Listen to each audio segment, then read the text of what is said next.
Si ti lexoni vetë analizat e gjakut? Sa herë ju ka ndodhur të merrni përgjigjet e analizave të gjakut nga laboratori dhe gjëja e parë që bëni ishte i hidhni një sy fletës? Shikoni ca shkurtime në gjuhë huaj, disa numra dhe vëreni nëse ka ndonjë yll apo shigjet që tregon se vlerat janë jashtë normës. Pastaj menjëherë futeni në Google për të kërkuar se çfarë do të thotë dhe përfundoni duke u panikuar kot. E vërteta është se analizat e gjakut janë si një pasqyrë asaj që ndodh brenda nesh, por ato nuk janë aq të vështira për të kuptuar sa duken. Sot do t'ju tregoj një udhëzues të thjeshtë se si ti lexoni vetë analizat më të shpeshta si hemograma apo paneli biokimik, çfarë nënkuptojnë ato shkurtime dhe kur duhet të shqetësoheni me të vërtetë. Para se të zbërthejmë kodet e laboratorit, bëni subscribe që të mësoni më shumë se si të kujdeseni për shëndetin tuaj. Rregulli i parë dhe mjetet, vlerat e referencës. Përpara se të shohim shkurtimet, le të kuptojmë rregullin numër 1, vlerat e referencës. Në çdo flet analizash pranë rezultatit tuaj ekziston një shtyllë që tregon kufijt minimal dhe maksimal se ku duhet të jetë ai rezultat për një person të shëndetshëm. Çdo laborator ka aparaturat e veta, kështu që vlerat e referencës mund të ndryshojnë pak nga njëri vend tek tjetri. Nëse shikoni një vlerë që është vetëm një pikë mbi ose nën normën, për shembull norma është 5 dhe ju e keni 5.1, mos u tremni. Kjo zakonisht nuk tregon ndonjë sëmundje, por thjesht luhatje natyrale të trupit, si për shembull nëse keni pirë pak ose shumë ujë atë ditë. Pasqyra e gjakut, hemograma. Le të fillojmë me analizën më bazike që bëjmë të gjithë, hemograma ose analiza komplete e gjakut. Ajo mat qelizat kryesore të gjakut dhe ndahet në 3 grupe. Qelizat e kuqe, RBC dhe hemoglobina, HGB. Këto qeliza transportojnë oksigjenin në të gjithë trupin. Nëse janë të ulta, sidomos hemoglobina, kjo mund të jetë një shenjë anemisë. Mund të ndjeni të lodhur, të pafuqishëm ose të keni thonjë të brisht. Shkaku më i shpeshtë është mungesa e hekurit. Nëse janë të larta, mund të tregojë thjesht të dehidratim, që keni pirë pak ujë, ose që trupi po kompenson mungesën e oksigjenit, për shembull te duanpirësit.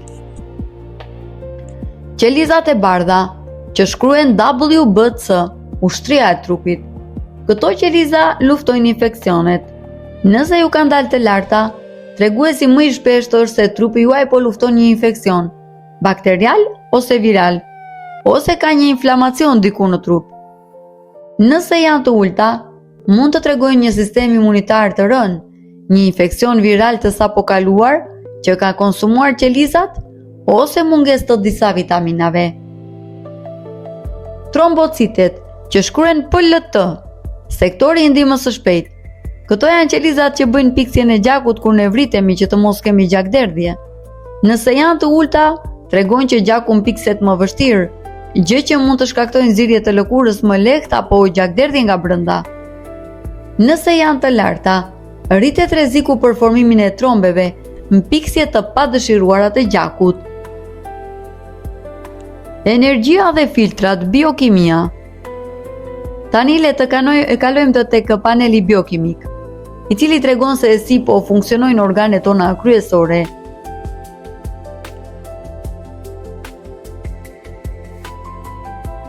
Glukoza, sheqeri në gjak, matet e ësëll pa ngrënë.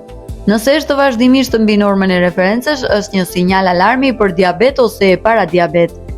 Kolesteroli dhe trigliceridet, i ndyrnat. Ndalojmë te 2 terma. LDL, i quajtur kolesteroli i keq që bllokon arterjet, dhe HDL, kolesteroli i mirë që pastron gjakun. Nëse LDL dhe trigliceridet janë të larta, është koha të rregulloni regjimin ushqimor dhe të ulni karbohidratet e tepërta. Ureja dhe kreatinina, veshkat. Këto janë mbetje që veshkat i filtrojnë dhe i nxjerrin jashtë. Nëse vlerat e tyre janë të larta në gjak, kjo do të thotë se veshkat nuk po e bëjnë punën e tyre siç duhet si një filtr. ALT dhe AST, mëlçia. Këto janë enzimat të mëlçisë. Nëse mëlçia është në stres e mbi ngarkuar me yndyrë ose ka ndonjë infeksion si hepatiti, këto enzima shpëtojnë nga qelizat që rriten në gjak.